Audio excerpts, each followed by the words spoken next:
Hey everyone, Durrani here from VG247 and the whole gang is here today. We've got Alex, Tom and Sherif. The party, the gang is all here. How are you guys? All right. How are you? Very good, thank you. Very, very well. Guys, the rest of you? Yeah, Tom, Alex? I'm fine. Yeah, good, excellent. I'm good. I'm about to do a murder for unrelated reasons, but it's all good. It's all good. That's the only way to start a Friday. I'm having one of those days. Yeah, one of those Fridays. Don't admit it on camera. Okay, so just like last week, there's no real goal to the end of this conversation. Just how have you guys been getting on all week? What have you guys been playing? Sherif, since you're the new one here, to this here, not a podcast. Yeah. That's not the name, by the way, but how you been getting on with games this week? What have you been playing? Not a lot, actually. I was doing out for a few days, doing some real life stuff. I did catch a little bit of Chivalry 2 on PC. I've been wanting to get my hands on that. I played the beta and I think one of the alphas, the closed alpha that they ran. And it was pretty good. And launch is all the madness is all there. The 64-player modes are just insanity. It's crossplay, which I really like because it means that the pool of players that are at my skill level is much larger than most other games. So you can like go in and you run into a top hardcore player like once every hour. It's like it's not even like a thing where it's like if you play Warzone now, if you play any other like competitive game, you're gonna run into good players pretty quickly. Skill-based matchmaking and that sort of stuff. I don't actually know if they have skill-based matchmaking. It feels like because the pool is so wide and deep, they don't need it right now. Because you're gonna run into all kinds of players and combine like two console platforms with PC, and it's just like someone is playing. It's not even paying half attention. That's a free kill for you, and then you're doing the same. That's a free kill for someone else, and it's all madness and it's fun and it's amazing. I'm just happy that Torn Banner, the studio behind this, is kind of back in the limelight and getting praise again. Because when they went out, they did I think a game called Magica or something. Was it called Magic, Alex? I think so. Yeah. It had some magic thing in the name. I'm sorry, I don't remember the name of it. But the gist of it was they were coming off the success of Chivalry and all its expansions, and they said, okay, we're going to do a melee action game in the same vein, but free from the sort of constraints that you need to have like a medieval fantasy type thing. So it was like a lot of like kind of magic-ish abilities, where it's like, oh, shurikens and throwing stars and things like that. Yeah. And people just did not give a shit, man. It was disheartening. I played that game. I wrote about it. I talked to everyone who could listen.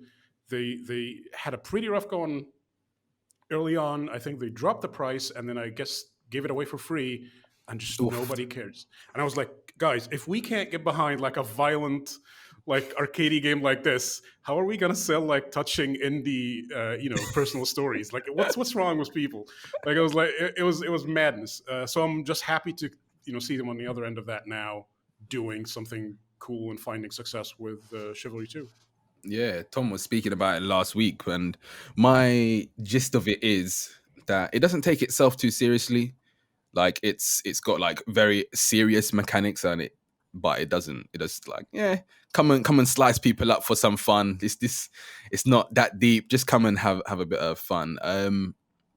Saying that though, Tom, how have you been getting on? Are you still playing Chivalry, or have you moved on to something else? Yeah, a little bit. I've just done a few of the arena matches where you just get thrown into like a big. It's like I don't know. Yeah, an arena. It is what it is. And then it's a jousting arena, but there is no jousting that goes on there. And then you kind of. I mean, I like it because you can kind of. I mean, this is probably like not how you're meant to play, but you can kind of hang around a bit at the edges, and then people get spawned in. You just walk up behind them, easy. I mean, it's perfect for me. I mean, that is an easy kill. I mean, people do the same to you because it's just relentless. You're just constantly in dead constantly. But yeah, like Sherif said, it is. I really like it. It's just a good fun, and exactly like I said last week, I'm just done with constantly being headshotted in first-person shooters, instantly dying, and this is just you don't have to worry. I mean, there are good people, but more often than not, you're just getting in like a scrap with someone who's equally as bad as you, and it's just more fun. Like I'm sure, like give it 6 months, and maybe there'll be a lot more high level people that make it less fun. But for now, it just works really well. It's fun. You can jump in. I'm not playing it every day, but when I do play it, it still feels like there's enough people that are bad that I can take advantage of. So, yeah, it's good. Is there like an etiquette in that game? So like For Honor, there was like an etiquette that you had to follow. So like if you saw two players like duking it out there doing sword and ching ching, they're my sound effects. If they're doing all of that stuff, do you like leave them or do you just get stuck in with them? So there's no. So I mean, there might be like I said to write something on the site. I'm sure there are Reddit groups of people like just going just unbelievably angry at all the people jumping in and ruining their like simulation experience, whatever. But no, if they're there, I'm gonna swing an axe or a sword at them, and it's their fault for being in the way. But savagery. Yeah, I mean, I'm sure there are probably dedicated groups where it's like we're going to be serious, you're going to be doing this role, and then you're going to be doing that. Like, but no, like, don't worry about anything. Just if you want to give it a go, give it a go. People moan, let them moan. Just they're dead, so it doesn't matter. That's it. That is awesome. You spoke about like you don't like playing shooters anymore, or you don't want to get headshot all the time. What was like the last FPS game that you like played seriously? You could say Modern Warfare on the 360. 360. Oh, as in like OG. Modern Warfare.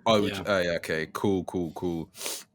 And before that as well, because I feel like, okay, what was the first one you remember playing, like shooter wise and enjoying? I mean, it depends what you want to go back. I mean, the first one that felt proper, as in it all worked well and wasn't a right pain, was Halo 2. Yeah, but I mean, I did, like Alex said, like you had like the original Halo, you had like the kind of hacked together programs that let you play online through System Link and stuff, and then like Quake 2. Quake 3, like Counter-Strike. But I mean, Halo 2 was the one that really made it like easy, and it wasn't a big faff to get it all going. But yeah, that was back when I still had some hand-eye coordination. So it's all gone now. I feel like I felt that this week. I feel like I'm getting old. I hit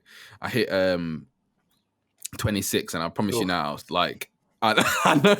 I know everyone's looking at me like, oh my god, 26 is so on like my birthday, I swear to God, my back, the pain that just is showing up out of nowhere. I'm getting old, man. No, back pain. You don't really know back pain until you carry around a baby all the time, and suddenly you're like, what? Why does my back hurt all the time? It's because you're doing lots of little movements, and you're like, oh, I've just reached half an inch to the left to pick up a baby, and suddenly you're in agony. That is that's parenthood. Oh god. What about you two, Sherif and Alex? What was like your shooter that you can sort of say, yeah, this was the one, before we get onto Alex's game of the week? I mean, there's quite a few. I mean, on the console side, obviously there's GoldenEye and Perfect Dark. They were really important for me. Obviously that same screen, multiplayer. But I spent a hell of a lot of time on Halo 2 and Halo 3, just as Tom said. Like, Halo 2 is where I started, but the third one was definitely where I like graduated into it. And said on this podcast before, when we were talking about, when we did the E3 stuff and we were talking about Halo, and I said Halo games seem to come at milestones in my life for me. And Halo 3 came out when I was in my first year of university, and I basically barely went to university because I was just playing hundreds of hours of Halo 3. Also Battlefield 2. I think Halo 2 and 3 and Battlefield 2 are the ones that immediately jump out to me. There's also some weird ones, like I was really super deep into Perfect Dark Zero's multiplayer, the online, where Perfect Dark Zero is not a great game. The campaign is terrible, but the multiplayer is actually pretty good. But people forget that because the rest of the game is so... And for my money, that was the best Xbox Live game until on the 360 until Halo 3 came out, from launch until Halo 3, so for a good year and a half. So I played a hell of a lot of that as well. The infection mode they had was amazing. Yeah, I'd like to say those would be my I need to actually search Perfect Dark's multiplayer, because I can see it in my head, but I can't see the whole thing. I can't see the gameplay in my head, but I do know Perfect Dark. And what about you, Sherif? I played a lot of shooters. It was mostly PC for me. I didn't grow up with consoles. I only got one very late. I guess I could point to like a couple of games that I stuck with for a long time, and I played seriously, like every day, like literally every day. I would come home from school or whatever. Sweaty. I guess the first one would be Battlefield 2142. I played that obsessively for like 3 years. Yeah. It was one of the first games. I think it might even be the first game that I bought like an original, legitimate copy of. Which, if you're not familiar with like the situation in like piracy in Egypt, it's like it's the lawless. Like buying a game may as well be like it's like an act of insanity, and especially back then when you had an allowance and you didn't have a job, justifying trying to save up for this one game when you could just pirate like dozens of others seemed like an insane move. But I was like, nah, man, I want to play on legitimate servers. I want to play with people. I don't want to play this pirate shit. Yeah. And I got it, and I played it, and I joined a clan, and we had scrims with other like teams in Europe, and it was like an insane experience for me. Like kind of like opened my eyes on like the potential of multiplayer games. And then after that, it was the original Modern Warfare, also on PC. That game was the last Call of Duty to have community servers and to allow people to modify the game in interesting ways. So even well beyond like the quote unquote official life of that game, which like the 2 years, the 1 year, the year that it comes out, and then the other year with the DLC. Well beyond that, we were playing that game. There was I think it was called Pro Mod, which was like a professional, kind of like it's like a set of rules that you're like, hey, you have like fewer hit points, and weapons do damage, and some things are banned. It was like a community made thing. Yeah, I played a shit ton of Pro Mod. Star Wars mod for that game also was awesome. More recently, I don't think like I've ever gotten into a game quite like those two. But more recently for me, it was PUBG. When it broke big a couple of years ago. I played nothing but that game. I think almost every like week or two, I had like a piece on VG247 talking about something in that game, or like reacting to like a community thing. I love that game. I still do. But since then, it was like, until Fortnite came along and stole the thunder. It's not even that. Stole the thunder. It was just like, I kind of, got my fill out of it, which is not throwing shade on PUBG. It's just like I've seen them done a lot of things. I used to say like I did everything there is to do in that game. And they were just a little slow on the content stuff, and I was just like, I just drifted off. But yeah, I really hope I hope the next Battlefield is that game for me. I hope that something I can get into real hard like that. Yeah, definitely. Alex, what have you been playing this week? Not a huge amount, actually. It's one of those weeks where I've been doing a lot of clerical work. Yeah, well, just a lot of clerical work as well on the website. But I've been playing through, and I've got to be careful because I can only say certain amounts about this game, but I've been playing through the Ace Attorney Chronicles, which obviously is the Phoenix Wright game that's coming out on PC, PlayStation, and Switch. Yeah. And this is it was a Nintendo 3DS game that they are finally sort of upporting and releasing in the West, because the 3DS version did not come over at all. And the thing that sets this apart from the other Ace Attorney games is this is actually don't know what you want to call it. I guess I would define it as a spin-off, but rather than Phoenix Wright, who is a present-day defense attorney is he in Japan or is he in America?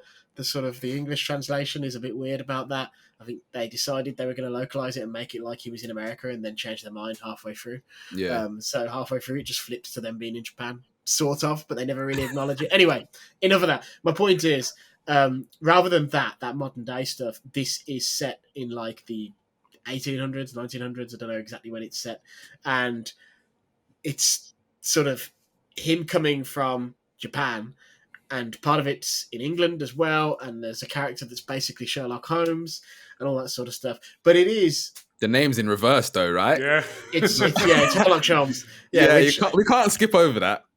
Yeah, got to avoid the Conan Doyle estate. But yeah, so basically that's what it is. It is very much the same sort of game as the other Ace Attorney games. So if you like a visual novel with some twists and turns and with a little bit of puzzle action, I think you'll enjoy it. And there will be more on the website in due course where I sort of actually review it. I think that's about as deep as I can get. I've also I played a little bit last weekend, and I plan to finish it this weekend, of Lego Builder's Journey, which I can't recommend it enough. It was an Apple Arcade game, so it was one of those Apple exclusives, which is why I hadn't played it before.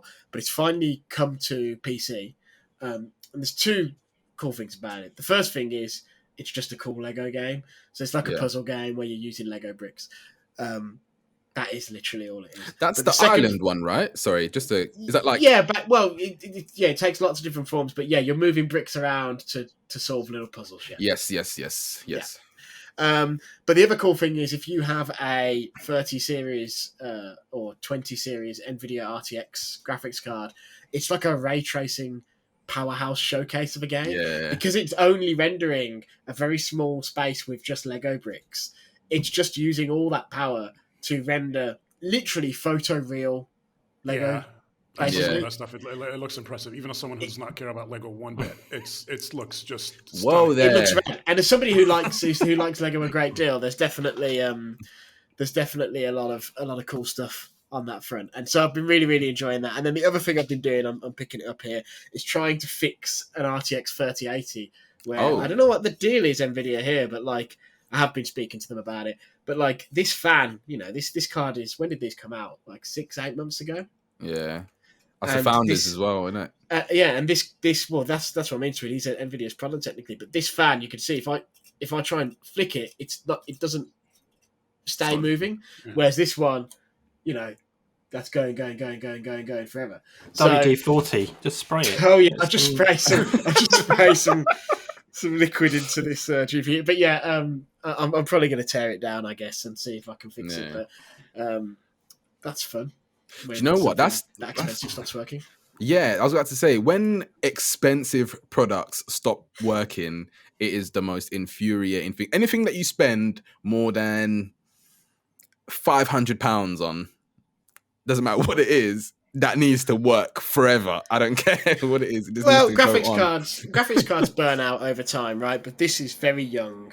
Yeah. And I think the thing that concerns me is these were the first generation. Sorry, my phone went. These were the first generation of these cards that actually had that fan. Yeah, where it's the dual fan. And actually, for cooling, that delivers really good temperatures. I benchmarked it to hell and back, but I'm just slightly concerned now about, and I was Googling it and I discovered some other people had the same issue, and I was like, is this going to be a widespread thing in like 2 years? Everybody's Founders Edition 30 series cards going to be dropping dead. Yeah. Obviously, I guess when a fan is like that, does the pressure down on it? Just the gravitational pressure? I don't know. So that's interesting. And the one other thing I want to say is only tangentially related to games, but I've been, and this isn't just this week, but just in general, but it's sort of the thought sort of crystallized this week. I've been learning to play golf. And golf video games are way too easy. Comparatively, I want a golf video game that recreates the struggle of trying to actually craft a good quality, consistent golf swing. Because I remember when they brought out the GameCube, Xbox, PS2 era Tiger Woods games, that was the big deal, right? Where you would draw the analog stick back and swing it forwards in order to do your swing, and that would allow you to create fades and spin and all that sort of stuff in a way that you couldn't when you were just pressing A and then a bar was going up and then pressing A again, which incidentally is how it is in Mario Golf, but I think that makes sense because that's an arcade game. Anyway, my point is I would love to see, it's sort of like how you had Tony Hawk and then you had Skate. And the whole thing with Skate was it used the controls in interesting ways to try to replicate the things you had to do with your feet in order to skateboard and kickflip and do tricks. I would love a golf game that somehow managed to convey the struggle of trying to produce a consistent swing, because it's hard as hell. Doesn't Golf Club do that a bit? Is it Golf Club, the 2K, what's 2K now? I wonder, because I haven't played any of those, but the Golf Club guys basically partnered with 2K, did one more Golf Club game, and then they did the PGA Tour game. 2K went and got them the license. So if the Golf Club games are the same as the PGA Tour game, which I have played quite a lot of, it is basically the same as EA's old Tiger Woods games. In terms of, but it's just one of those things. I would love to see a game that... I don't think that's going to happen on controllers, though. I think that would be more a VR situation, no? I think you can find ways, because, look at Skate, right? I think Skate is remains a high bar for taking the mannerisms you have to do in a sport in real life and making a video game, transplanting those to a video game in a way that feels really authentic. I mean, you were right. When you're in VR, you can do more. So, there's a really rad American football game on VR where it's definitely available on Oculus Quest. I can't for the life of me remember what it's called. But basically, you just do 1 or 2 plays at a time, and you're always the quarterback. And it gives you never really appreciate what a quarterback has to do until you are in their shoes and seeing all the defensive line coming towards you and going, oh my God, and realizing you're running out of time and trying to see where your targets are, where your receivers are. And so that is obviously, you can definitely transplant sports better to VR in that sense. And it's flight simulators, F1 simulators in VR, all that sort of stuff are way more intense. But I would like to see someone really try to do a revolution in the golf controls category. We'll see if EA does anything, because obviously this is the whole thing, right? They're bringing back Tiger Woods. Are they bringing back Tiger Woods, or are they just doing a PGA game? I know they're doing a golf game. I don't know if it's. I don't think it's Tiger, but they've got it's because Tiger's good again now. Tiger's good again now, and him being he's good at golf again now, and him being a top shagger is a long time ago. So you think they might bring him back, but because they did one with Rory, didn't they? And that was the one that didn't sell. No disrespect to Rory, who is amazing. So maybe EA, when they bring back their golf game, will actually have a bash at trying to do something different with the controls. But it's just that I'm not saying I'm so dumb that when I picked up my golf club, I was like, this is just going to be like in it's that easy in Tiger Woods, no problem. I knew it was going to be hard, and I have a penchant for old man sports. I like golf. Cricket. I like playing I'm not big on cricket. I watch cricket because at cricket you get absolutely blitz drunk. Mm-hmm. But if you're there live, but I like golf and I like darts. The darts is amazing to go to, by the way, and I like 10-pin bowling. Even I used to play in a league. So you used to play in a bowling league. Yep. It was like a father and son league, and I used to go with my granddad. Ah, man. When I was a teenager, but I've got all my gear. I've got balls. I got shoes. I got all the stuff. So I like my old man sports. So I knew what I was getting into with golf. I knew it was going to be all about technique and stuff because some of those are ones. But I was quite surprised how little any video game really gets it across. So that's my video game. What do you mean, tangent. Man? Wii bowling when you had the nunchuck, and you just, not the nunchuck, the Wii remote. So. To be fair, Wii bowling's still probably the best bowling game ever made, unless you want to get into conversations about like The Simpsons bowling on arcade. And I don't know if anyone else, this is a really specific reference. I don't know if anyone else remembers this, but there was like a Christmas themed bowling game on PC. I think it was called Alf Bowling, and you would bowl Alf the alien. Alf as in Santa's little elves. Oh, not elves, not Alf. Elf. I thought you said Alf. Elf. I thought you said Alf.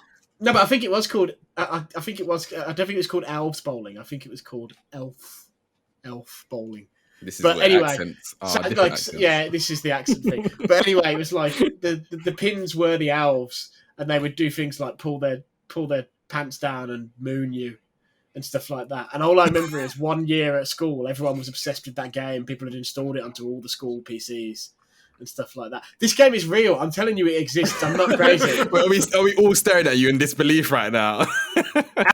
Alf Bowling, a 1998 Windows game. There you go. God, it looks terrible. Do a piece on that, man. Yeah, maybe all right. Alf Bowling. There wasn't just one. There were 9 Alf Bowling games. One for each Highly successful franchise. There you go. A computer animated film based on the games was released on October 3rd, 2007. There you go. We need to review it, man. Review Elf Bowling from 1 to 9. Oh, by the way, one other thing. Sorry, I'm taking us off on tangents just because we mentioned video game movies and because it's out in the UK now. It came out last week. That Monster Hunter movie is dog shit. I heard it's horrendous, man. Yeah. But it's sort of, it is fun. Yeah. Obviously it's the same guy who did the Resident Evil movies, right? So did you like those and how highly stupid they were? If you did, you will probably get a good deal of enjoyment out of. Like, I don't regret seeing it. I don't regret paying money to see it. But just if you're you went to the cinema for it? No. Okay. But illegally ripped. No, it's available in the US, isn't it already? Because it came out in the US at Christmas. It's been available for rent for like a year or something. Yeah. I watched it. But it's in UK cinemas now, and it's not good unless you like bad stuff, which I do when it comes to movies. I love a bad movie. So Ron Perlman, though, is the highlight of that movie. Yeah, oh so how weird. I have no idea how they convinced him to do that. Well, big enough check. Also, I will say it's so bizarre to me that there's like a post-credit stinger to that film, and it like teases something from the games that isn't in the film, and it's like it is that Marvel thing of we'll get back to this in the sequel. Yeah. I will be astonished if there's a sequel to that game. I will be astonished. They made how many Resident Evil movies? They're probably, maybe this one is going to be hard to judge because of the pandemic and like no one going to see it. But like, I feel like if they justified spending money on other Resident Evil movies, they could figure out a way to do a couple more of these. Yeah, I mean, we'll see. Actually, one thing I'm really interested in is those Resident Evil movies had. Kind of such a tangent now. I'm so sorry. Those Resident Evil movies had such a fan base, separate from the games. People who love that Alice character and all she represents, and people who look at the games and go, "Where's Alice?" And oh God, do you need to take it? Do you need to take the? No, but it's fine. It's fine. And believe it or not, my phone is on silent. But there is one person in the world who has the thing which goes over the silence. Anyway. Yeah. The advice there is don't turn that on. But yeah, there are people who love those Resident Evil, so I wonder how they're going to react to like this Netflix series and stuff. That looks pretty awesome. Because it's going to be a new continuity. It's different. I mean, I already know like the anti-woke nut jobs are angry because Wesker's a black dude and all the rest. So, oh wait, which one are you talking about? Hold on, you're talking about the live action one. Yeah. Yes, there is. Yeah. Yes. The one I'm more interested in that than the animated stuff. There was obviously the whole thing of the reviews for that new animated film came up already this week. Yeah, and they said, please don't talk about the real world or politics in relation to this film. To the reviewers, they tried to forbid them from talking about it, and there's a really good review, which is just like, screw them, we're gonna do it. That's and they do it. But the funny thing is, the thing this review says is this film actually has a really interesting political message about people that are left behind, about refugees, about things like that. But they don't want us to talk about it, and I don't understand why. Are they doing the "it's not political" thing for movies? That's apparently cute. That has transferred over to movies. Wow! I think it's Sony Pictures distributing that, right? I think.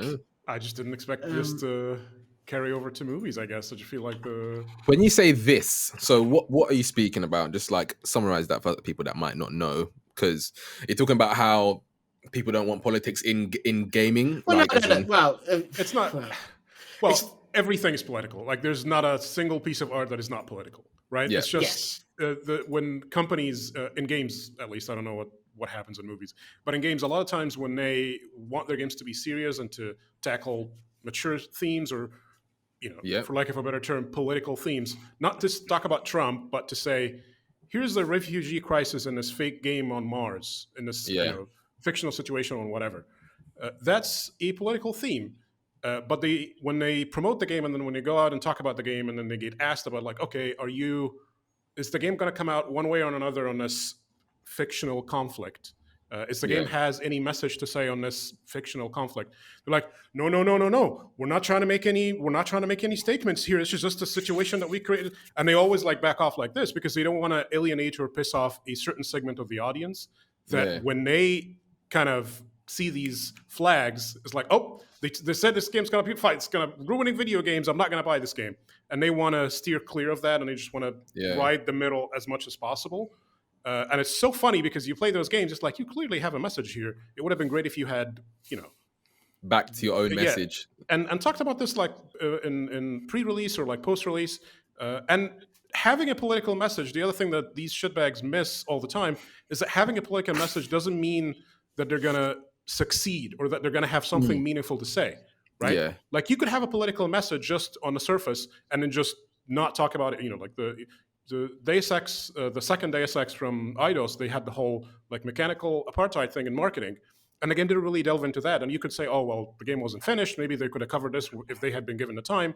But the thing is, they promised a sort of discussion on this quote unquote mechanical apartheid, and then they did not. The game was just a normal like Deus, Jensen story. So this is the kind of stuff I'm talking about. Just because there's a political theme or a serious topic doesn't mean the game's going to have anything to say about it. Just go out and admit that. Just say, hey, it's a mature game. We're making this for mature people. We're going to talk about some stuff. That's it. Yeah. You can come out of that with any conclusion that you want, right? But because I think what's the most recent one that happened to? Was it Far Cry? Was it Far Cry that happened to? Far Cry, yeah. But then they came out. They came out the other way on the other side. Where I think part of the problem is almost the media training is so, like, when developers go to speak to press, they get media trained. So someone from TheGamer.com had interviewed someone from Far Cry and asked them a question, and it was not even specifically about the politics of the game. And the guy straight away was like, he almost preempted it. He was like, but we're not making a political statement. We're just saying X, Y, and Z. But, when you're making a game that's about a dictator and you're actually looking at real life dictators to inform the story decisions you're making in that game, guess what? It's political. Because you as an artist and the team around you are going to be making decisions about how you portray such a dictator. And it got even funnier in the sense that what's his name, the actor, I can't remember. Giancarlo Esposito. He came on the Game Awards, right? Well, not the Game Awards. Jeff Keighley's thing, and was like, and was being asked, what did you look at for the part? And he was like, oh yeah, I looked at Hitler. And it's like, so this is definitely political. But to Ubisoft's credit, they had been through this multiple times before. This had happened multiple times before with other games like The Division and stuff like that. And as that story started to snowball, they did come out and say, look, feel like it's a little bit out of context. It is political. Everything's political. And they put out a really good statement from the director of the game.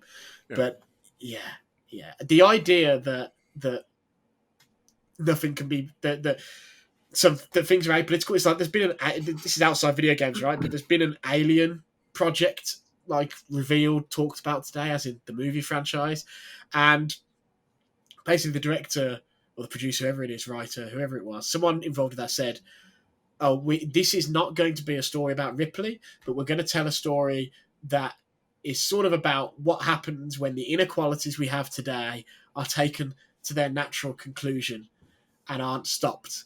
And straight away, people were quote tweeting on Twitter going, way to ruin Alien, for God's sake, this fucking so. And I was like, have you seen the original Alien? The whole film is about how this heartless corporation sees more value in a monster than the people it's killing. Mm-hmm. I just, And this happens in video games a lot, right? Yeah, that's those people like AVP though, right? They're the people that think AVP is a good I'm pretty sure AVP is another masterpiece from the person who directed Monster Hunter.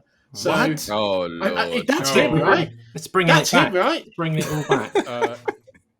I'm checking now. I have to check this. Alex, how's this guy still hide? Sorry. You know, actually, the best. Yeah, Paul W.S. Anderson. He directed Alien vs Predator. Well, okay, after Mortal Kombat, which Mortal Kombat is, remains his best work, I think.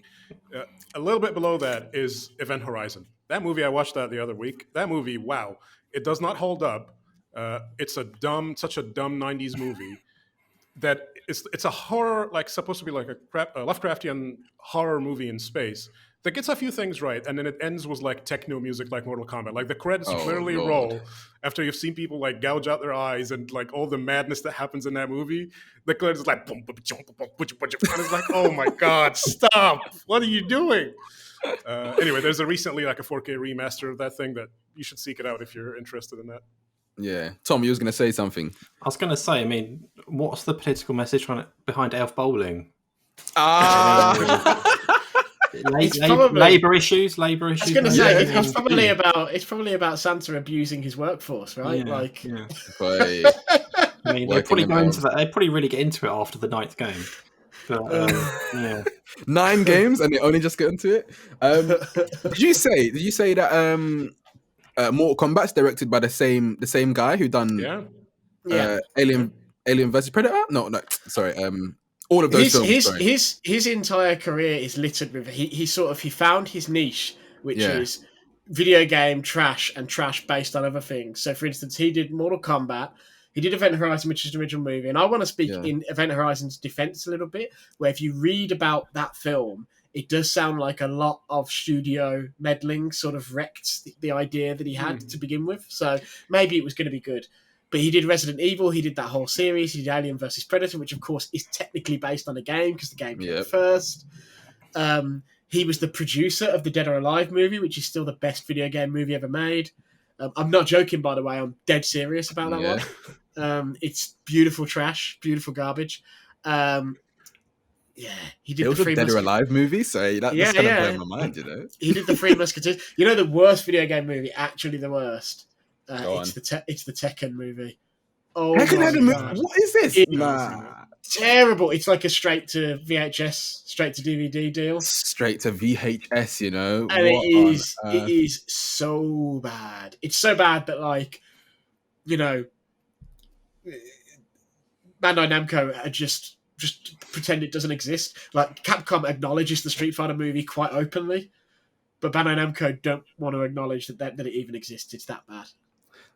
This Dead or Alive film had 30 million budget and box office for 7.7 million. So I'm going to assume that this was a monumental fail. It was, but so the thing I say about it is the Dead or Alive movie was directed by a guy called Corey Ren, and he's basically like a really, really respected martial arts stunt coordinator. So he worked on all sorts of 70s great martial arts films. He worked with people like Jackie Chan, people like Jet Li. He worked on things like Fists of Fury and all that sort of stuff. And then he directed a bunch of films in Hong Kong cinema as well. And then he came over, and most people probably know him for, in the West, he did The Transporter. Okay, yeah. And he did Dead or Alive, and it's like Dead or Alive. I think it failed because it was too much like its source material. It's pervy and lechy, and it's video gamey. Like they actually feature the sound effects from the video game quite a lot in that film, like the round 1, round 2 fight, all that sort of stuff. But that dedication sort of makes it really lovable. And unlike Mortal Kombat or Street Fighter, the martial arts in it are really good because it was directed by this guy who's like a master martial artist. And so actually, genuinely, I quite recommend DOA. It might be on Amazon Prime or something. Like if you have a morning where if anyone's listening and like has a morning where they have a hangover after watching a World Cup game, a Euros game or something, maybe that's a good thing to just pop on and just veg out to. You know what? There is a whole load of video game movies. Just looking at it now, so just at the top, just on this list, I'm seeing SF, Mortal Kombat, Prince of Persia. Yeah, that was Jake Gyllenhaal. Terrible. Yeah, Max Payne. Wait, which one's first? Max Payne or film or the movie? Film or the movie? Film or the game? The game. Yeah, the game. Yeah. Doom. Yeah, that's starring The Rock. Yeah. The train wreck. Wait, this list has stopped. Actually, can you guys name any more? Sonic. There's 3 Final Fantasy films. Sonic was very good. Actually, I enjoyed the Sonic movie. One. Did not have. Aside from my love of DOA for just being wonderful schlock, if you're just looking for a Sonic film that is a perfectly serviceable, movie, I think Detective Pikachu and Sonic are the 2 best video game films. Obviously, there's the Mario film. The Uwe Boll did a bunch, so he did House of the Dead. House of the Dead is quite famous for they ran out of special effects budget, and so he just started using clips from the game in his movie, even though the game is like a Sega Saturn era movie, Sega Saturn era game. There was a Blood Rain film that he did. He did an Alone in the Dark. He did a Dungeon Siege, and of course he did a Far Cry movie. All diabolically terrible. I think Warcraft was okay as well, and I liked the Tomb Raider reboot. I think the first Tomb Raider film is better, the Angelina Jolie one. Yeah, but I think because it's fun, it's sort of like it was that era, right? It's Pierce Brosnan was James Bond as well in that time, like. But if that Tomb Raider is a Pierce Brosnan era James Bond version of Lara Croft, then the modern one is very much a Daniel Craig era James Bond version of Lara Croft, and it's fine. But I wrote a review for this on the site, and the thing about that one is it's like everything old is new again. Time is a flat circle thing of like there was Tomb Raider. And then came Uncharted, and then Uncharted was really heavily inspired by Indiana Jones and other movies and pioneered cinematic versions of Tomb Raider's gameplay. And then Square Enix did a Tomb Raider reboot, which basically copied Uncharted. And then that Tomb Raider reboot got made into a movie. So the new Tomb Raider film feels like this weird, like third-hand Chinese Whispers version of Indiana Jones, where it's doing a lot of the same tricks. It's weird. It's weird. The Silent Hill movie is good too. The Silent Hill movie with Sean Bean is good. I really like the Rampage movie that came out a couple of years ago with The Rock. Rampage people forget. Game. Yeah. It was actually a very good action movie, like a compelling story. I think is pretty alright. Like even if you didn't know anything about the game, it's pretty alright. Which obviously the game is just an arcade game. Like it's not a thing. But yeah, video game movies are usually like to me is like the original Mortal Kombat and that are kind of it. You need to watch DOA, but like I want to, and you should watch Sonic as well because Sonic's good. Sonic is good. Sonic actually stands up on. I've watched it a few times because my son likes it. It's much better than Detective Pikachu. Detective Pikachu is like decent. If you watch it the first time, you're like, yeah, it's all the Pokemon, and that's that Pokemon, and look, it's that Pokemon. And then you watch it the second time, you're like, there's not much really happening here. It's a bit boring. Yeah. But Sonic is actually a good, fun, kind movie with some good characters and stuff. It's very exciting that Sonic 2 is also straight up adapting the games. It's like from the plot synopsis they've released, it sounds like the core of the game is going to be just the plot of Sonic 3 and Knuckles, but in the real world. So it'll be like Robotnik will recruit Knuckles and Knuckles will be against Sonic and then will eventually realise that he's been duped. And like they're also clearly taking some elements from like Sonic Adventure because in the filming they've spotted helicopters with the logo of the military organisation from Sonic Adventure 2 on it and stuff. So they're probably going to do that city escape stuff in San Francisco with the skateboarding on the and stuff like that. They're probably going to do all that stuff. And yeah, I've got a lot of time for this. I think we're going to be entering, touch wood, I think we're going to be entering a golden age for video game movies because obviously Nintendo has just elevated one of the guys from what's it called? Is it DreamWorks? Illumination, yeah.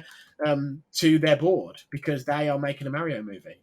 Illumination being the people who do Minions. Oh, that would be so good. So Illumination, who do Minions, the founder of Illumination, I think it is, has been put onto. Or no, I don't think it's. It is. So the founder of Illumination he's actually on the board of Nintendo now. He's the only foreign person, the only non-Japanese person on the board of Nintendo, and he's on that board because he is producing. He's the co-producer. The other one being Shigeru Miyamoto, and Super Mario film. The voice of Mario. Anyone know this guy's name? Charles Martinet. This guy's not on his way out, is he? Because they need to film that quick. He's a cool dude. He's always at E3 and he just hangs out in the back of the booth. And I've had chats with him a few times. He's a nice dude, and it's really weird to see that voice coming out of a real person's mouth. Yeah, it doesn't feel natural. But yeah, so I think when you've got that, like I think Sonic 2 will be a success, and I think they'll do a third one. I think Mario is going to be a success, and then you can sort of see the world where Nintendo, in particular, has a few franchises they can do. I mean, they almost did a Netflix series for Zelda, and then Netflix accidentally on purpose leaked word that they were in talks, and Nintendo was like, "If you're going to do that, screw you," and pulled out the talks. So.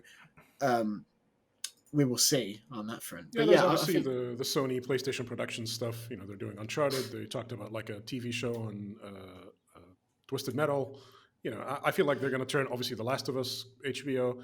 I feel like they're going to turn a corner on that stuff and make at least competent movies. Avi Arad, he's an Israeli American like film producer, and he's sort of been forgotten now. But he was the CEO and founder of Marvel Studios, and so he was responsible for all those early Marvel films. Yeah. He was responsible for Daredevil, for Hulk, for the 2003 Hulk, for Punisher, and obviously, and the big one is obviously he was responsible for Spider-Man 2, which were really the ones, and the first couple of X-Men films, which really blew the top off, and then. He didn't do anything after the first Iron Man and the MCU Hulk, but then he did do Amazing Spider-Man and Spider-Verse. So he's still always been in there. But my point is, he signed the rights to several video game franchises about 7-8 years ago now.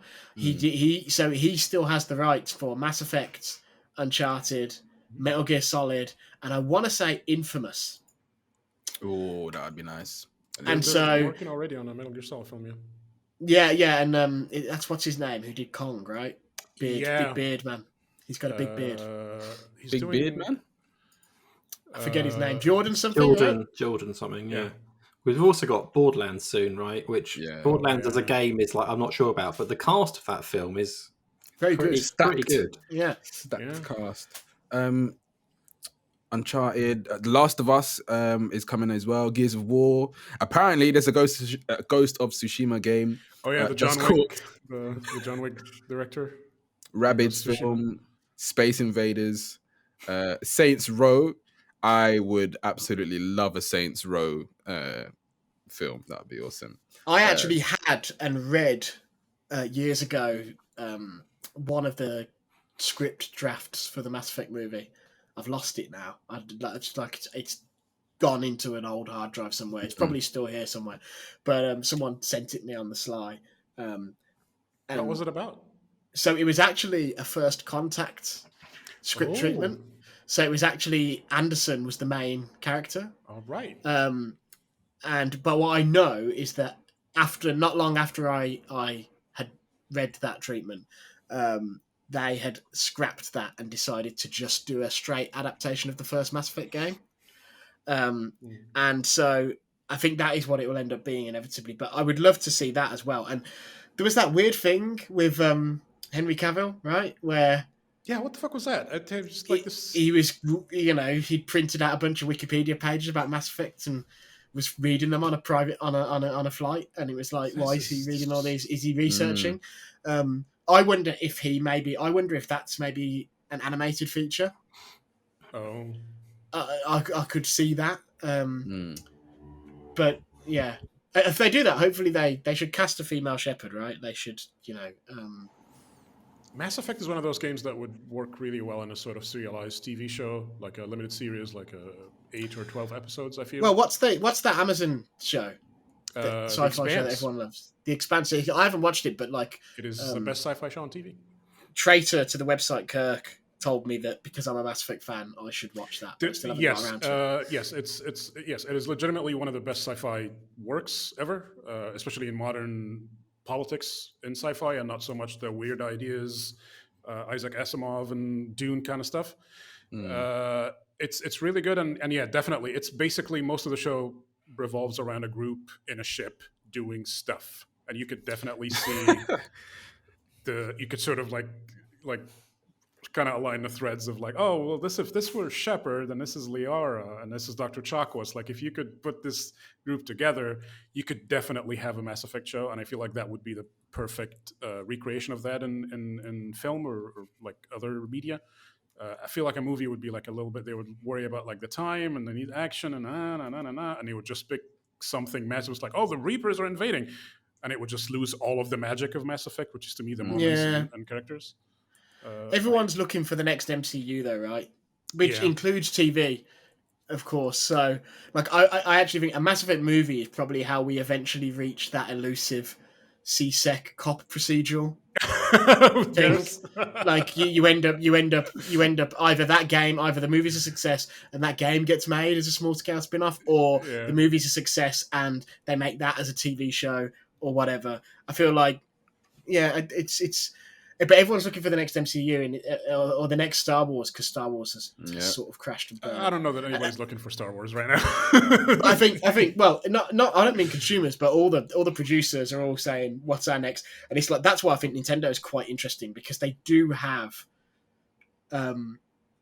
they've got a number of franchises that, if they wanted to, they could stitch some of them together in some way. I'm not talking about in a Smash Brothers sense, but I'm talking about how if you do a Mario movie, a Donkey Kong movie is an easy next step.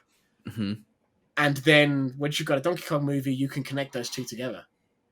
Yeah, so there's definitely potential there. I just don't know if they're ready or willing to go down that road. I feel like they're way too controlling and way too like... I think they are slowly learning though, because Nintendo said never again after that first Mario movie, and they finally said yes. And you've got the theme park as well, which obviously is doing exactly what I just said, right? They had a Mario Land, the Mario Land is open, and there's a big door that is a giant Donkey Kong barrel, and you walk, and eventually that door's going to open and you'll walk through it and you'll be in Donkey Kong Land. That'll be sick. I mean, Donkey Kong Country, I guess. And see, hopefully, Lego as well, right? Lego Mario. This is stuff that even 5 years ago, I wouldn't have dreamed Nintendo would have even considered. But the company is slowly... These seem like Sega things before now. Yeah. And Nintendo, unlike Sega, it's like when you watch the Sonic movie, it did make me emotional when they have the Sega ident at the start and they have the orchestra play the da-da.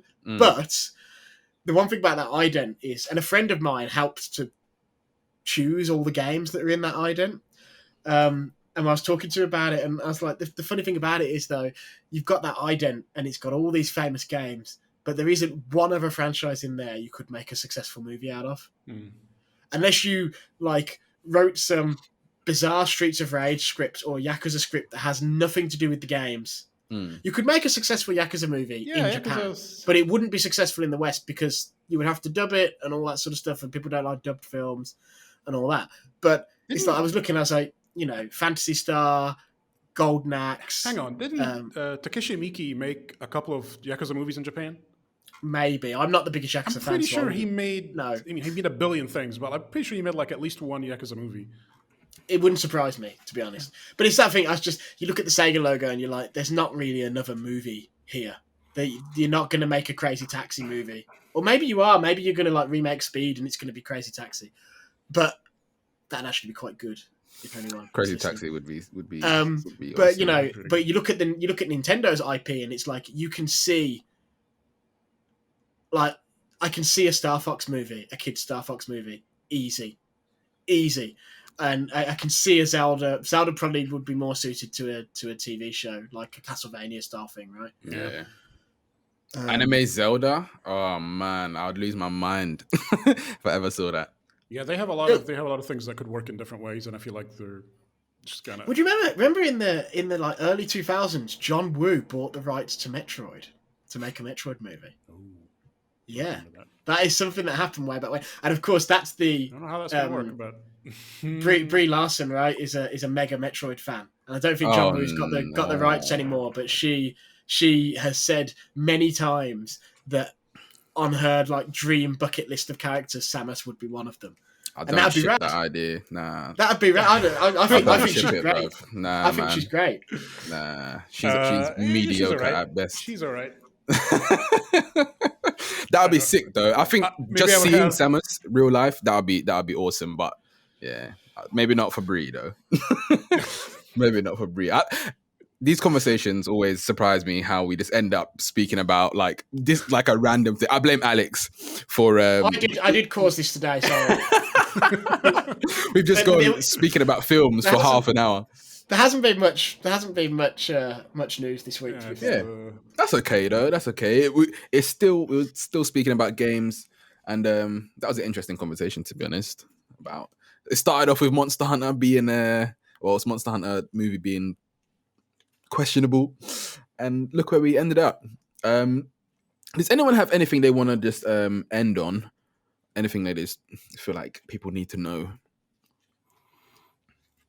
No, there's a lot of pressure. Like the fight. Is this the final thing that anyone's allowed to say? Until next Friday. So get it out. Just quickly, I've been messing around with cloud gaming a bit because just for convenience, really. Because just getting time here and there to play games is harder than it used to be. So just jumping on a bit of like Xbox streaming, whatever. And I tried out. I've been doing a bit of GeForce Now, a bit of Xbox stuff, but the one that's still the best is Stadia. Stadia works better than all the others. It's a better service, and it feels very, very slick. Whereas Xbox isn't quite there yet, I don't think, with the performance. Stadia, you've got and I think the problem with Stadia, as it always has been, is the games. Right, it doesn't have the same games as the other two. Like GeForce Now, you literally bring over most of your PC stuff. Xbox has got most of the Game Pass library there to choose from. Stadia's got some stuff. Obviously, it's like the Pro subscription stuff has a decent selection of stuff there, and you can add to that each month. Plus, it's got a smattering of big releases, right? It's got Cyberpunk, it's got Resident Evil and stuff. But I mean, it works better. I was messing around just seeing what I could tolerate in terms of latency and stuff. And some games on Xbox are better than others. I tried Ori and it just does not work for me. It's the lag is too much for that. No, yeah. But I was trying other stuff and it's fine. If it's slower, if it's anything that's kind of more adventure-y, turn-based works fine, obviously. But on Stadia, I was playing Risk of Risk of Rain 2. Is that what it's called? Risk of Rain. The roguelike. The roguelike, yeah. And it just it feels felt like I was playing it on a console on a PC. It just felt really, really good. And I think I'm a bit surprised that Xbox still doesn't quite feel right to me, because they've got the infrastructure, they've got all the games you could want, really. It's a great service in terms of the portfolio, but at the moment, you're still playing on fair. The quality's not brilliant, particularly if you're playing it now on PC, where you can. I've just opened up the PC version, and it just doesn't look anywhere near as good as Stadia does, or GeForce, to be fair, which is also pretty good if you've got a decent connection. But yeah, I think I was still surprised that Stadia, to me, as much as it gets hated on, and they've messed up big time in terms of what that is and what it could be, the actual way it works is still really, really good. I don't know what the future is for that. I think I think the primary problem, they need hardware. I know I know it's the antithesis of the service, but the one advantage that Xbox has, especially if the streaming quality gets there, is you have that ability to go to a friend's house, you're babysitting, you're going to, you're looking after your parents' dog or cat, and you have to go over there, right, whatever, and you can whip out your phone or whatever and play a bit of something you've been playing on Xbox, and then come home and play it on your Series S. Yeah. And I think for me, it's the fact that Stadia is all streaming all the time, and I don't think we're there yet. Yeah. It's ahead of its time, man. In terms of infrastructure and stuff, I just don't think we're there yet. But I agree with you, Tom, because I played through Cyberpunk 2077 3 times because I'm unhinged. Madman. And one of those 3 times was entirely on Stadia, and it was probably one of the best running versions at the time, right at the start. When did you play Cyberpunk on release and then before release? 1 playthrough before release, 2 after. Well, 1.5 before release. So you knew it was going to be a madness, and you didn't say anything to us. No, you didn't warn the greater gaming community. But here's the thing, man. Like we said, can we have a PC copy and an Xbox copy, please and thank you? And they said you can't have an Xbox copy, but you can have a couple of PC copies. So we had a couple of PC copies, and those PC copies were a bit buggy here and there, but no more than the average open world video game at launch. So we reviewed it based on that, and we were like, it was definitely no buggier on PC than like Skyrim was when it came out, for instance. But then we saw the console versions where like people's faces are melting off and shit. And we didn't see that until launch day, well after we'd posted a review. But them's the breaks. Sometimes that's how it goes. It's true. I heard it's actually in a decent. CD Projekt did us dirty, basically, is what I'm saying. Yeah, I heard it's in a good space now. Like it is, yeah. I mean, I'd very much like to go back to it, considering I paid a good £60 to play. I think I played like 10 hours, and I was just like, "There's just too much stupidness happening." Given that, did you even get out of the prologue? Did you do the heist? Yeah. Okay. Yeah. I mean, you could easily not in 10 hours. You could easily just drive off. Yeah. No, I played a fair bit of it, but I kept encountering things where I went, this can't be the game that was so highly anticipated, and it just kept throwing me off, and I definitely fell into the trap of listening to other people's opinions. Definitely invaded my own thoughts to say like, nah, this game's a complete write-off. When I'm on Twitter, that like the week or 2 weeks when Cyberpunk first released, Twitter was just going haywire, man. That game, I've never seen a game get ripped apart like so much. When I had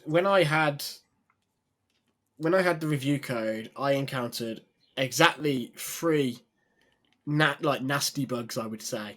I had the Delamin cab quest, one of the cabs, the one in the Haitian area that runs away from you. It's actually that's the portal one, right? I think that one bugged, sure. And I couldn't complete that quest. And I had another quest that bugged out where quest marker wouldn't, like a random side quest. And one of the main missions, there's a bit of it where you're in stealth and you're supposed to be and you can either sneak through the area or go in all guns blazing. And I realised about halfway through the mission that something had gone wrong and none of the enemies could see me. I was just invisible, so I could just walk through the area. But those were the 3 things. And in 60 hours, for those 3 things to be the only 3 things, I was like, this is pretty normal for an open world RPG of this size and scope. But then obviously the stuff that was going on console was, and obviously then that becomes clear then why CD Projekt was going to us. You can have PC, but we can't send you console. Sorry, we'll send you console on release day. It's often hard when you're reviewing something. You just can go on what you've seen, right? And like I reviewed Ratchet on PS5 recently, and I had it crashed once, essentially. It was annoying. It crashed, whatever. I mean, my PS5 crashes more than I think it should, but it crashed once, and I was like, apart from that, it was perfect. It was like a real slick game. And then day of launch, I was on Twitter. It was like all these bugs were being posted constantly. It's hard you can't really know what everyone else is going to experience. Some people just see things differently. Like if you go off the beaten track and try and do stuff, I never tried to jump into an area that I kind of knew I wasn't meant to be trying to get to. And then people were doing this and they were getting stuck on geometry, and like the instant teleporting between dimensions was glitching and stuff. And it felt like, I mean, that isn't the game I played. I mean, obviously these bugs are real and people experience them, but that's not what I experienced. And then you get all the stuff like, why didn't people report on this? Well, it wasn't a thing. I did not experience it at all. I didn't see it. You didn't know. Yeah, it's just a thing that happens. Like with Cyberpunk, people liked it. Like there were people now. You get people saying, "Oh, why did people say it was good?" Because those people thought it was good. I mean, it was a game that people experienced at the time on PC often, and they liked it. Like it's fine. Like, but no one's denying that it ran badly on console, and other people do not like it. But people that said it was good didn't say that because they were lying. They actually genuinely liked what they played. So you get this disconnect, I guess, sometimes between when you review something and you're in this kind of isolated experience and you just get to see something that worked, essentially, and then it goes out into the open and suddenly there's like tons more people playing and things are bound to come up that you couldn't possibly have seen. Yeah, I would say that I think it wasn't just a game, though. I'm not going to speak about it, but there was more to Cyberpunk's that 2 weeks or that whole situation. That it was more than just a game being buggy or whatever. There's some other things. So that's why I think it was blown even more out of proportion. You won't remember this, but there was it makes me think back to the game called Driver 3, which was I think it was PS2, possibly Xbox as well. And this was like when Driver was a real big deal and GTA was a big deal. Oh, you mean Driv 3R? Driv 3R, yeah. And this was like the next big open world game. And it got some good early reviews, and it was like people were really excited. I was working part-time in retail at the time, and people were really excited for this. They're all coming, when's Driver 3 out? When's Driver 3 out? People were buying it day one. And it was an absolute mess. Like, it was awful. Oh, no. And this was then, like, things were not fixed. That game launched, and that was it. You were not getting a fixed patch version of that game. It was just garbage, like, forever, essentially. Well, I have you know, the Times gave it 5 stars out of 5. Jeez. And Playboy gave it 88%. Yeah. So there you go. It's a different time, but that's the kind of thing. I feel like I know. I think at least I feel like I know who was responsible for that. I feel like I know who was responsible for that placement of a review in Playboy. Well, I think we both know, but it was like things now. At least like Cyberpunk, as much of a mess that it was, like it's at least, you assume at some point will be the game that it should have been. It should never have launched as it launched, but we're on an age where at least a year, 2 years later, that game will hopefully be something that you can play without having a ton of bugs. But yeah, just as a throwback to what it used to be like before the internet, before patches on console games, it was a different thing. If things were broken, that was it. You were just stuck with it.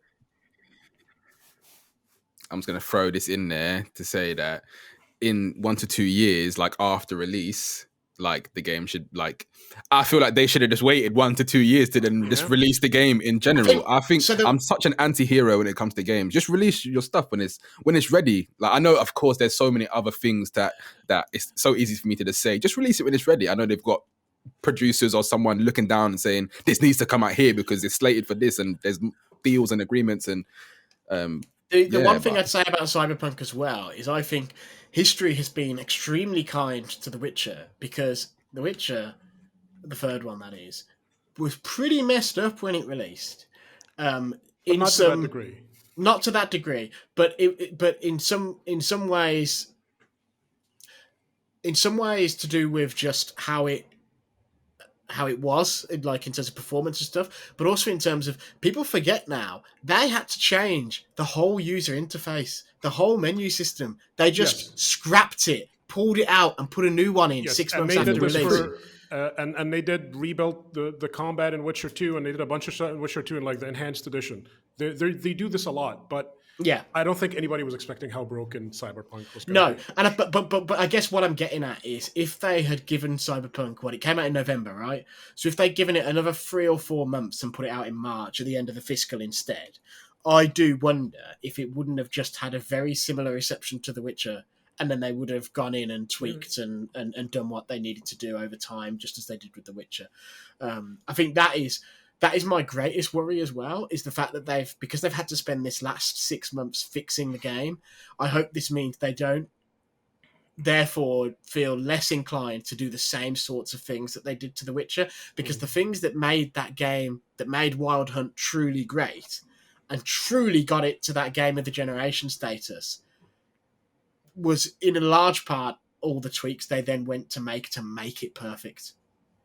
And so hopefully they are willing to do the same with Cyberpunk, even though they've clearly taken a huge bath on it compared to their expectations, both reputationally and monetarily. Yeah, that one is I don't know. Cyberpunk, it just has like a bad taste to it now. Anytime I say Cyberpunk, I'm like, yeah, let me just wash that down with something. But I guess the bright side is that it's gonna kind of be like a cautionary tale for a lot of other publishers, and maybe because it's so fresh in our memory, this won't happen for another, maybe 3-4 years before someone really drops the ball again. We're looking at Starlink there, not Starlink. Starfield. Yeah, I definitely. I guarantee you they were looking at that stuff and maybe November 2021, guys. 2022. There are publishers. There are definitely publishers who I know who have big games coming up that were potentially going to be this year and now no longer are, as a direct result of looking at Cyberpunk and going, "Oh shit!" Me at all. Nah, they can't get away with it. I don't know what people think though, as if like everyone's so vocal these days. I don't know what it is. Of recent, I feel like Twitter and social media, everyone's so vocal about their opinions, and like the developers can see this like straight away. And online, people don't give a crap about anyone's feelings, so they'll say your game is horrendous, like with their chest, and not feel a way about it. And I don't know. I feel like they just didn't respect the fans to tell them exactly how it was. And they did. They got a telling to CD Projekt Red, and I don't think they'll forget that one for a while. That was Tom's last part. Anyone else want to have anything else to say, or are we going to quickly mention Kojima? I think we should have a quick. We started with Kojima. We should have a quick. We need a quick mention of Kojima's Xbox game. Let's all. I would like to know what a letter of intent is first. It's basically saying you're going to do. It's going to like you're going to do something essentially, but it's not legally binding. Like you can get out of it. But it's like two parties coming together in good faith, saying, "Okay, we're going to do this. We have the intention to finish this and like cooperate on this, but no details, like no." So this letter of intent probably says something to the effect of, Kojima Productions are going to prototype X game for Xbox Game Studios. That's probably what it says, is that they're going to put together a very basic prototype, and then Microsoft will see if they want to actually sign it or not. Okay. I mean, this game is going to be years away, right? I mean, if they're talking about this agreement now, like Kojima is not. It depends, because the whole thing with this is that there was a lot of scuttlebutt behind the scenes that Kojima had been courted by Google for Stadia and was developing something, and the whole thing was he was going to develop something that was only possible on Stadia because of what Stadia is, yada, yada, yada, in that very Kojima way. And then when Google decided to just knock it all on the head with all their studios, they found out that games are too expensive. You're like, what the fuck? No, what you do? Yeah, what? They discovered how much games really cost them. Yeah, what a surprise. Apparently that then got bopped on the head as a result. But now this is the thing. If you start from scratch, you're dead right, Tom. It's going to take years. The question is, are they starting from scratch, or have they got quite a lot of work from this previous Google endeavor? Because if they have, then that might give them a 1 year head start, or maybe a 9-month head start on where they'd be if they were just starting out. So it'd be interesting to see. The other thing with Kojima Productions as well is that if you look at Death Stranding, that game came out pretty quickly from the time they announced it. Like if you go back to the time that I forget his name, the old Sony boss. They signed, so they shook hands, and then they did the thing on the video. And then look at how long it took from that moment to the time that you're playing Death Stranding. I think it was like 2.5 years, like less than 3 years, which is not for how long Metal Gear games take and all that stuff. So I imagine this would probably be something in a similar vein that you're like, oh, this is years away, and then it's going to be out in 2023 or something. You know what I mean? I'm sorry, the dog is barking. You can cut it. That's all right. I didn't even hear it. You will on the recording. I think it was just, I think it was berating him. But yeah, like the Kojima stuff, I think is interesting. What I want to know is if this is going to be like an exclusive cloud game. He's run off. He's run off. Or if it's like an exclusive cloud game, or if it's something with like cloud element, like we're loading these elements from a server, but you can sell this game, you can buy it on disc, or you can download it on your console. That's what I want to know. Like, is it going to be like a Crackdown? This is only possible on the cloud, or if it's going to be like a social element that's offloaded to cloud servers. Yeah, I think it'd be a big risk for them to make it only a cloud game, because people will just react badly to that. Like, you see how they react to anything that's online only, and it's like suddenly that's the worst thing in the world, even though most people are always online all the time anyway. But I could just, my main interest is like, what is this game going to be? Because people are going to have expectations, right? They're going to think, oh, he's going to make Metal Gear type thing for the Xbox. He's going to make PT type thing for the Xbox, and everyone's going to get excited. And it'll end up being like something completely different that no one's ever thought of, and it'll be like completely random sounding, like Death Stranding. Like, if PlayStation owners, fans, etc., they would never have gone, yes, Kojima's first PlayStation game, what he's done in studio, I want it to be a walking simulator where you carry a massive backpack. Like that, no one would have. Deliveroo simulator. That, right? Yeah. So I guess it's like, what is this thing? The other thing to note on this is that the report, the GamesBeat report, says that this agreement does not preclude him from doing something else with a different company. So they could still be making something with Sony, PT or whatever it is, alongside this game. So it's not an exclusive thing. It's just exclusive for that game, which makes sense. But yeah, like, I don't know. I guess you can count on long, drawn-out cutscenes with expository dialogue, I guess. I think it might be. I think it might be a shorter game, though. I think that might be the thing, right? Microsoft might go and get a 20-hour experience off him as opposed to... And I think if he's working with Sony, I think people keep focusing down on this PT thing. I think that's less likely. But I think the more likely thing is that thing that it's been mooted a bit on message boards and stuff already, where people are like, what if Blue Point remakes Metal Gear Solid and he just sort of, consults? And that is the sort of thing that I could see Sony going for. That makes sense, but I don't know if he's gonna go back to Metal Gear. I don't feel like. I think it depends. I don't know, because it's a beautiful chance for an FU to Konami if Sony license it off Konami and then Sony go to him and say, "Do you wanna play with your toys again?" Well, that's not FU. They're getting paid. How's that FU to them? Like, they're getting paid, yeah, I guess. And they're not going to spend any money or deal with Kojima's madness for 5 years. He gets his baby back, right? Like. I feel like he's past it now. He's in the singularity. He's like in transformative media. He's not gonna go back to Solid Snake skulking around. I don't know. I feel like Metal Gear is behind him. We skipped over this quickly. I just wanted to ask: was Death Stranding good? Because it's a game that came out, and I saw the gameplay, and I went, "This looks like bollocks." To be honest, so I just didn't. It just went off the radar. So I don't actually know. So would you guys? What was it saying? Was it any good? It was interesting. It was an interesting idea in a game. The most interesting thing about it for me is that someone committed to making it as it was, and not like an action game, and not like someone went full hog, as they say. It's like, no, this is a sparse game where you're going to watch a cutscene every 4 hours and then help other people deliver packages. That's the entirety of the game that we're making with a straight face and then shipping that. Like, that to me is the most interesting thing about it. The story stuff or whatever, like all the stuff around the edges didn't really grab me. Kojima's like sort of cinematic flair was, as cool as it was in Metal Gear. I wasn't really impressed by it. But the idea that this is the game that they made, that this is Kojima's next game, that they actually shipped, is to me the most fascinating thing about it. Committed. Committed. Yeah, but there's an element of it to me is that it's. I don't want to sound too harsh on it, but it's sort of to me like the movie Tenet, the Christopher Nolan movie. Whereas it's a little too self-indulgent that I feel like it might have actually broken the spell.